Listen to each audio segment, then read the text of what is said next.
ఉన్న బంగారాన్ని విడిపించి ఆ రోజు ఆన్లైన్ రేటుకే మేము కొంటాం. Sharma gold company. నమస్తే, వెల్కమ్ టు సుమన్ టీవీ. నేను మీ యామ్ని. ప్రస్తుతం మనతో ఉన్నారు ప్రముఖ ఆధ్యాత్మికవేత్త, ప్రముఖ జ్యోతిష వాస్తు పండితులు, బ్రహ్మశ్రీ డాక్టర్ నాయకంటి మల్లికార్జున శర్మ గారు ఉన్నారు.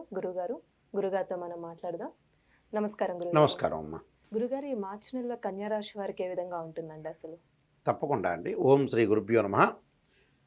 మార్చి మాసంలో కన్యారాశి వాళ్ళకి గ్రహగమన గతులన్నీ కూడా మనం పరిశీలన చేసినట్లయితే, జన్మంలో కేతు యొక్క సంచారం, పంచమ స్థానంలో కుజుడు యొక్క సంచారం, షష్టమంలో శుక్రుడు శని, అలానే సప్తమ స్థానంలో రవి బుధ రాహు యొక్క సంచారం, అలానే అష్టమ స్థానంలో గురువు యొక్క సంచారం.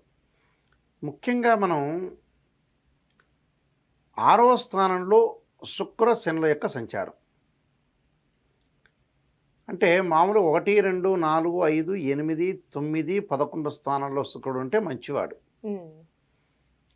అక్కడ శుక్రుడు మిశ్రమైన ఫలితాన్ని ఇచ్చే అవకాశం ఎక్కువగా ఉంటుంది. అంటే డబ్బు విషయంలో పొదుపు పాటించడం చాలా మంచిది. అలాగా గురువు వీళ్ళకి అష్టమ స్థానంలో గురువు అయ్యాడు, అలానే 6వ స్థానంలో శుక్రుడు అయ్యాడు. అంటే శుక్ర గురువులు ఇద్దరు కూడా కొంత మిశ్రమైన ఫలితాన్ని ఇస్తాడే కానీ అతి మంచి ఫలితాన్ని ఇచ్చే అవకాశం అనేది లేదు గోచారీత్యా. నిజం చెప్పాలంటే, అంటే నిజం తెలుసుకోవడం కూడా చాలా ఇంపార్టెంటే కదా మనుషులు. అంటే పొదుపును పాటించాలి.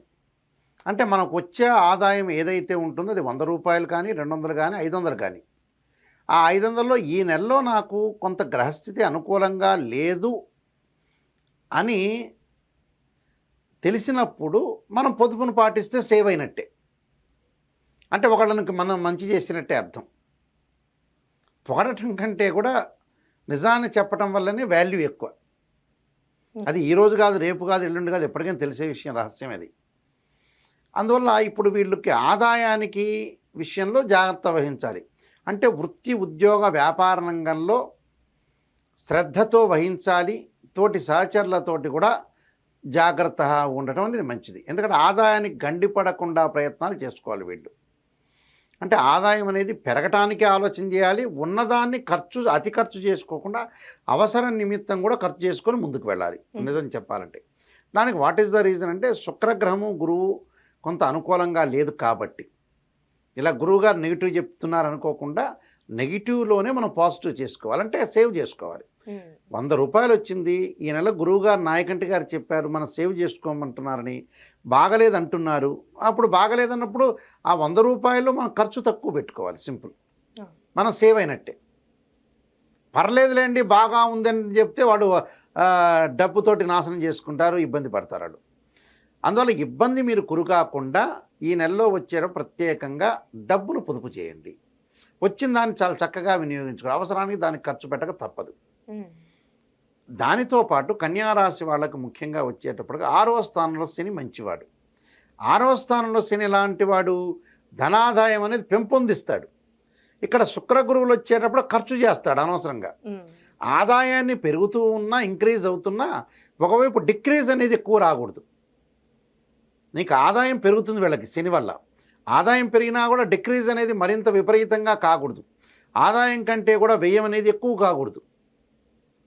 అందువల్ల వీళ్ళు జాగ్రత్త వహించాలి. ఆదాయపరంగా బాగా పెరుగుతుంది, ఖర్చులు తగ్గించుకోవాలి, పొదుపు అనేది పాటించాలి. అంటే ఇక్కడ శుక్రుడు శని గురువు వల్ల మనకి ఇలా తెలుస్తుంది వాస్తవంగా గోచారీత్యా. అలానే ఇక్కడ ఆదాయంలో జన్మంలో కేతు ఉండటం వల్ల ఏం జరుగుతుంది, పంచమ స్థానంలో కుజుడు వల్ల ఆరోగ్యపరంగా కొన్ని ఇబ్బందులు వస్తాయి వీళ్ళకి. అంటే శరీరం రుగ్మతలు ఏర్పడి ఆ రుగ్మతలకు కూడా డబ్బులు ఖర్చు అయ్యే సందర్భం అనేది ఒకటి ఉంటుంది. అలాంటి సందర్భం ఉంటుంది కాబట్టి ఆదాయపరంగా జాగ్రత్తగా ఉండాలి, పొదుపు పరంగా ఆరోగ్యపరంగా కూడా జాగ్రత్త ఉండాలి. ఇప్పుడు వ్యాపారస్తులకి ఏ విధంగా ఉంటుందండి? వ్యాపారస్తులకు వచ్చేటప్పటికల్లా మనకి బుధుడు యొక్క ప్రభావం అనేది ఉంటుంది కాబట్టి సప్తమ స్థానంలో బుధుడు మిశ్రమైన ఫలితాన్ని ఇస్తాడు కదా, కష్టపడిన దానికి ఫలితం వచ్చే అవకాశం ఎక్కువ ఉంటుంది. నూతన వ్యాపారాలు ప్రారంభం చేయకూడదు, కానీ ఉన్నదాన్ని పెంపొందించుకొని జాగ్రత్తగా ఉండాలి. కుటుంబ జీవితంలో సంతోషాన్ని కలిగించే అవకాశాలే ఉంటాయి. అలానే సప్తమ స్థానంలో రవి యొక్క ప్రభావం వల్ల వృత్తిరీత్యా ఎవరితో కూడా గొడవలు లేకుండా సహనంగా ప్రవర్తించి ముందుకు వెళ్ళాలి. అయితే కొన్ని ప్రేమ వ్యవహారాల్లో కొన్ని చిక్కులు ఏర్పడే అవకాశం ఒకటి ఉంటుంది. అలానే ప్రతి విషయంలో కూడా లాభాలు సంపాదించడానికి కూడా అవసరమైన మార్గం అనేది ఒకటి ఏర్పడుతుంది. అంటే ఎవరొకరు ఒక మార్గాన్ని వాళ్ళు చెప్పే అవకాశాలు ఎక్కువగా ఉంటాయి. అంటే వ్యాపార పరంగా లావాదేవీలు బాగా ఎక్కువ ఉంటాయి. నూతన వ్యాపారాల మటుకు ప్రారంభం చేయకూడదు. ఒకవేళ ఇన్ కేస్ మనం ప్రారంభం చేశారనుకోండి, మన వీడియో చూడకుండా ఎక్కువ సామాన్లు పెట్టుకోకుండా జాగ్రత్తగా వహించాలి. అంటే జాగ్రత్త వహించాలంటే మనం ఏదైతే పొదుపు పాటించాలో ఆ పొదుపుతోనే వెళ్ళాలి. అనవసరంగా 10 మందితోనే ఆలోచన చేసి మన జీవితాన్ని ముందుకు లైఫ్ను తీర్చిదిద్దుకోవాలి. ఇప్పుడు వివాహానికి సంబంధించి రాశి వారికి ఏ విధంగా ఉంటుందండి? వివాహ ప్రయత్నాలు కొంత విఫలమయ్యే అవకాశం అనేది ఒకటి ఉంటుంది. విఫలం అంటే ఏంటంటే 1, 2, 3, 4 చూసి 5వది సక్సెస్ అవుతుంది. వాళ్ళకి కొంత ఇసుకు వచ్చే అవకాశం ఉంటుంది. వీళ్ళకి ఇసుకు పుట్టి సైకలాజికల్గా మెంటల్లీ డిజార్డర్ అయ్యే అవకాశాలు ఎక్కువగా ఉంటాయి. కాబట్టి ఇంకోటి స్థానచలనం కూడా జరిగే అవకాశం ఉంటుంది ఉద్యోగస్తులకి. అంటే పంచమ స్థానంలో కుజుడు యొక్క సంచారం వల్ల కూడా కొంత స్థానచలనం, కొంత ఆరోగ్యపరంగా కొన్ని ఇబ్బందులు కలిగే అవకాశం ఉంటుంది. ఆరోగ్యాన్ని కూడా మెరుగుపరుచుకోవాలి అని అంటే కొంత జాగ్రత్త వహించాలి. అలానే విద్యార్థులకు కూడా అధిక శ్రమతో పాస్ అవుతారు. స్త్రీలకు కూడా డబ్బులు నీళ్ళలా ఖర్చు చేసే అవకాశం ఎక్కువ ఉంటుంది. మానసికంగా ఆందోళన, అలానే భార్యాభర్తల మధ్యలో చిన్న చిన్న సమస్యలు, అనవసరంగా శరీరంలో ఆరోగ్యపరంగా ఇబ్బందులు కలుక్కోకుండా చూసుకోవాలి. ఏదైతే ఒక ఇబ్బంది కలుగుతుంది అని అంటే ఆ ఇబ్బందికి మనం ఏం చేయాలి అనేది ఆలోచన చేయాలి.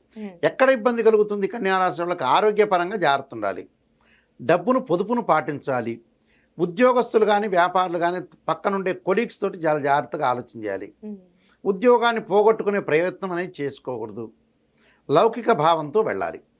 అలాంటివి వెళ్ళటం వల్ల వీళ్ళకి మంచి జరిగే అవకాశం ఉంటుంది. మరికొన్ని పరిహారాలు చేయటం వల్ల కూడా వాళ్ళకి మంచి ఫలితాలు జరిగే అవకాశం ఉంటుంది. అంటే ఎలాంటి పరిహారాలు చేయాలండి రాశి వారికి? తప్పకుండా వాళ్ళు పరిహారం చేయాల్సిన ముందు ముఖ్యంలో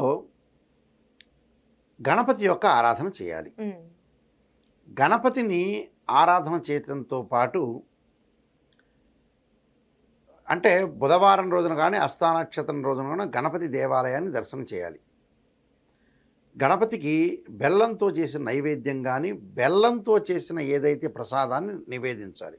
ఒకవేళ దేవాలయానికి వెళ్ళే అంత సమయాభావం లేదనుకోండి, ఇంటిలోనే గణపతి ప్రార్థన చేసి వీలైతే చెరుకు గడ్డలు కాలాన్ని బట్టి ఉంటే లేదా బెల్లంతో చేసింది ఏదైనా సరే వంటకాన్ని నైవేద్యంగా పెట్టడం మంచిది.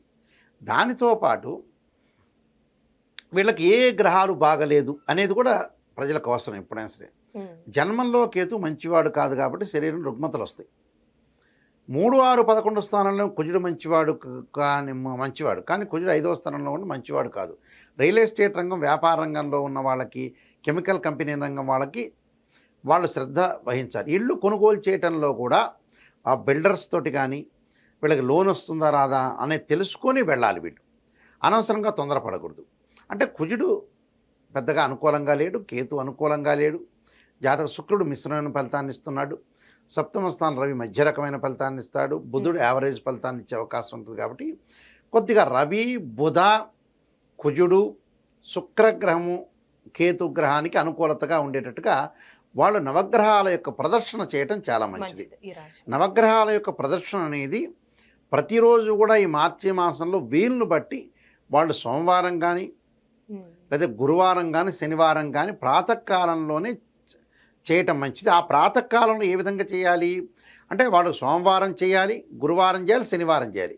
ఒకవేళ గురువు గారండి నాయకంటి గారు ఇన్ని రోజులు చేయలేమండి, ఒక వీక్ పెట్టుకుంటామంటే పెట్టుకోవచ్చు. సోమవారం పెట్టుకోవచ్చు. సోమవారం పెట్టుకొని ఆవు పాలు తీసుకువెళ్ళి ఆ నవగ్రహాల మీద అన్నిటి కూడా పోసుకుంటూ తిరుగుతూ ఉండాలి. అంటే 21 ప్రదక్షిణాలు అంటే 21 ప్రదక్షిణాలు చేయాలి. చేయటం వల్ల చేసి ఈ ఆవు పాలంతా కూడా పోసిన తర్వాత చక్కగా 21 ప్రదక్షిణాలు చేయాలి. తర్వాత ఆవు పాలు పోసిన మళ్ళీ నీళ్లు పోయాలి, నమస్కారం చేసుకుని రావాలి. అంటే నవగ్రహ ప్రదర్శన చేయటం ఆదిత్యాయుధే శాస్త్రమూర్తాయుధీమే తన్నో సూర్య ప్రచోదయాత్ అనే రవి మంత్రాన్ని అలానే నవగ్రహ ప్రదర్శన మంత్రం ఉంటుంది. ఆదిత్యాయ సోమాయ మంగళాయ చ బుధాయ చ గురు శుక్ర శనిభ్యచ్చ రాహవే కేతువే నమః అనే నవగ్రహ మంత్రాన్ని చదువుకోవడం చాలా మంచిది. ఈ నవగ్రహ మంత్రము నవగ్రహాలన్నీ కూడా ఆరాధన చేయటం వల్ల కూడా మనకు మంచి ఫలితాలు వచ్చే అవకాశం వీలుంటుంది. వీలైతే సోమవారం రోజు చక్కగా ప్రమిదలు ఉంటాయి, ప్రమిదల్లో ఆవు నెయ్యి పోసి మార్చి మొదటి వారంలో చక్కగా ఆవు నెయ్యి వెయ్యాలి. ఈ మధ్యకాలం రకరకాల నూనెలు రావటం రకరకాలుగా చెబుతున్నారు పిచ్చి పిచ్చిగా. అసలు పురాతన రోజుల్లో ఆవు నెయ్యి చాలా శ్రేష్టం అన్నారు. ఆవు నెయ్యి కంటే మించింది ఏదీ లేదు, మిగతా అవన్నీ సెకండ్ క్వాలిటీనే. ఏ విప్ప నూనె పెట్టినా, కొబ్బరి నూనె పెట్టినా, నువ్వుల నూనె పెట్టినా ఇవన్నీ కూడా కొత్త రకంగా ట్రెడిషన్స్ కొత్తగా సృష్టించబడ్డాయి. ఆవు నెయ్యితోటి దీపారాధన మట్టి ప్రమిదల్లో పెట్టి 2 ఒత్తులు వేసి నవగ్రహాల దగ్గర ప్రతి సోమవారం కూడా 4 సోమవారాల పాటు కూడా చక్కగా నెయ్యి వేసి 2 ఒత్తులు వెలిగించి ప్రతి గ్రహం ముందు పెట్టడం చాలా మంచిది. అంటే ఆవు పాలు పొయ్యాలి, తర్వాత నీళ్లు పొయ్యాలి, తర్వాత ఈ దీపం పెట్టాలి, తర్వాత గంధం బొట్టు పెట్టి కుంకుమ బొట్టు పెట్టి అన్ని చోట్ల 4 పూలు పెట్టేసేసి నవగ్రహాల దగ్గర ప్రదర్శన 21 సార్లు చేస్తే నవగ్రహాల యొక్క దోషం అనేది తొలగిపోతుంది. అది ఆ విధంగా చేస్తే చాలా మంచిది. నేను చెప్పిన మంత్రాన్ని కూడా ఆదిత్యాయ సోమాయ మంగళాయ చ బుధాయ చ గురు శుక్ర శనిభ్యచ్చరాహవే కేతువే నమః అనే మంత్రాన్ని కూడా చక్కగా చదువుకుంటే నవగ్రహ దోషాలన్నీ తొలగిపోతాయి. అన్నీ మంచి జరిగే అవకాశం ఉంటుంది. ఆందోళన చెందాల్సిన పనేమీ లేదు. ఈ గోచారం ఎప్పుడు కూడా 20 to 30% మాత్రం ఫలితం అనేది నిర్ణయించబడింది. కేవలం బర్త్ చార్ట్లోనే అసలు విషయాలు తెలిసే అవకాశం అనేది ఖచ్చితంగా ఉంటుంది. వీళ్ళకి దాదాపుగా 55% అనేది బాగుంటుందని చెప్పుకోవచ్చు.